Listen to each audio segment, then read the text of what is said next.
All right, Harley, I'm so happy to meet up with you again this morning because we have been inundated with so many questions on one particular topic. And I know if I bring that up Mm. with you, I'm sure in your experience, you've dealt with this, and we need to discuss this topic. Hopefully, it'll help a lot of our customers and a lot of new customers or just growers out there that struggle with this problem. But other than that, we'll get to that in a minute. How are you doing this morning?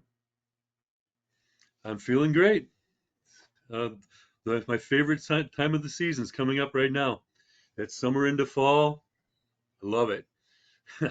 So Good. I'm pretty happy. Although I'm going to have some routine heart work done next week, as I told you, to get my electrical system in balance. But other than that, feeling good. Oh, good. Yeah, electrical system in balance. Let's call this. We need to get your CEC dialed in. My internal heartbeat back in balance and rhythm. That's right. That's right. Okay, Well, so what let's are we just going to talk about today? yeah, we especially this time of year, we get a lot of calls and a lot of questions from our customers that they're seeing really strange problems in their garden. And they describe it and talk to us about it. But what really helps is if they send us a picture. So we've received a lot of pictures of just some crazy looking plants all in the same garden that we really can't diagnose because they're all different. And as we work with the customer and get down to the brass tacks, we find that every one of these, it's a different strain or a different genetic. And so let's say they have a garden with 12 plants in it, and 10 plants are all different genetics or strange. And oftentimes they think it's their nutrient program or their soil program, or, they have all these reasons why it's looking like this. But when it boils down to it, all those genetics, they're different in feeding requirements, sometimes environmental requirements, sometimes humidity environments. There's so many things, light. And I'm sure you've encountered this in your experience and your training. What can you address that a little bit more for us? Sure. I mean, I've seen it many times over the years, Brandon. You know, every strain is different. I mean, a lot of them come from different environments completely, because if it's a strain that's easily crossed with other strains, that it adapts naturally to different environments. I've seen some that, if it's from Afghanistan, it's hot and dry, right? If it's from the tropics, it's hot and moist. You try to put one in the different environments, like trying to grow an orange tree in northern Minnesota. It's just not going to happen properly. So there's going to be different needs just naturally that way. I've even seen it out in the hemp fields, out in out in Oregon, because they tried to select for plants that would have a shorter growing season so they could harvest earlier. They're not growing for drugs, they're only growing for medicine. And you get 3 or 4 cold nights, a cold snap early, and it has Afghani in the genetics. I saw them lose 40% of the crop to mold problems. Just an example. So the genetics have a great impact on the performance of the plant. Now, I'll say one other thing though. Sometimes it's not just environment, it's the nutrients. I've seen this myself commercially, where you have one row and I'm seeing, oh, I see a very slight magnesium deficiency, say, on this particular row, even though all the plants are getting the same nutrient. Yeah, I'm seeing some interveinal chlorosis on the older leaves. The veins are staying green. The tissue between it's just starting to turn yellow, just a slight magnesium deficiency. So, maybe I should dial in the magnesium. I go to the next row, right over, same environment, and I see a potassium deficiency. Where the edges of the leaves are starting to turn a little yellowish or brown, and it's working its way in from the tip back. Oh, that's potassium. But here's the thing. If I try to correct add more magnesium, the potassium deficiency will get worse because the two compete with each other. Calcium, potassium, magnesium, they're the three major cations. Too much of one, too little of the other. So if I add more magnesium, the potassium will get worse. If I add more potassium, the magnesium will get worse. So the real answer is grow the same strains because then they'll all respond the same way. Otherwise, all you can do is try to find a compromise. Neither one is going to reach their genetic potential, but they'll both do reasonably well. So I guess what's your goal? Do you really need all those different varieties, or would you rather concentrate on growing the best of the best from reaching the genetic potential of one variety monocrop? Oh, once again, that is great advice. And it's hard when our customers approach us with this problem because just like you explained, there's really cannot be a solid answer. And so Mm, the entire garden is going to struggle on some and going to look fabulous on the others. And boy, that's a great description and an explanation how you did that. I'll be able to refer a lot of our call-in customers and email customers to this video to understand that. It, people are under the impression it's all related to your nutrient program, and I love the definition. It is and it isn't at the same time, and it's hard for a grower to grasp that. We've had some instances where they tell us, well, when I do this outdoors, I don't have a problem. Well, right. that's different. That's different. Outdoors in soil, the soil has kind of a way of, the soil is very forgiving. I always tell people that soil is very forgiving, and once that plant is established, it can kind of pull what it needs and what it wants, and keep its balance a lot easier than us trying to do it in an enclosed hydroponic type feeding garden.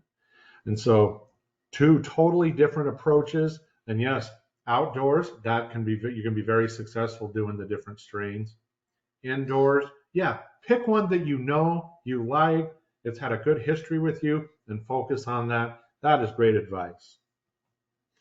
Yeah, and I've seen it both ways too. I've seen some indoor strains, you bring them outdoors, they don't do well. I've seen some that Right, grow really well outdoors, you bring them indoors, they don't do well.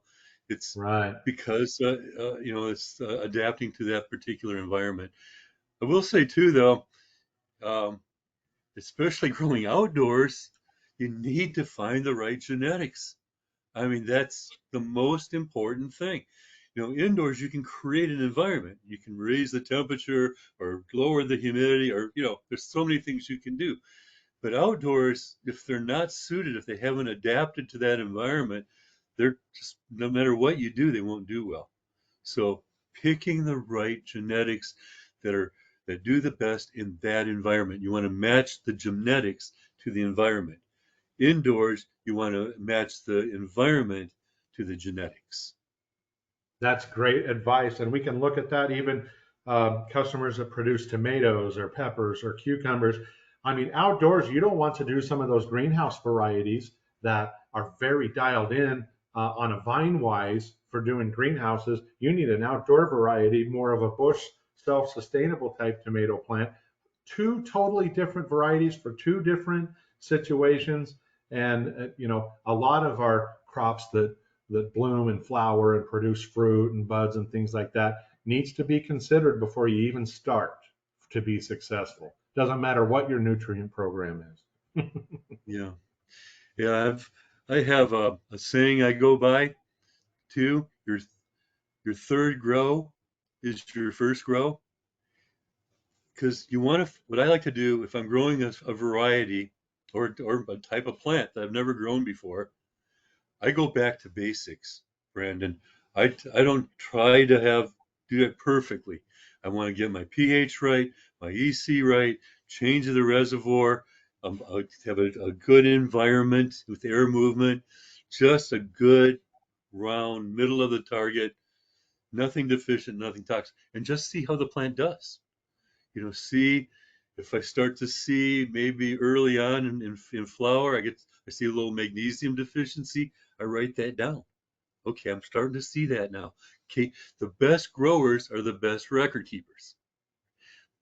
The second time I do that same variety, now I can check my notes and say, oh, I remember during transition it had a little magnesium deficiency.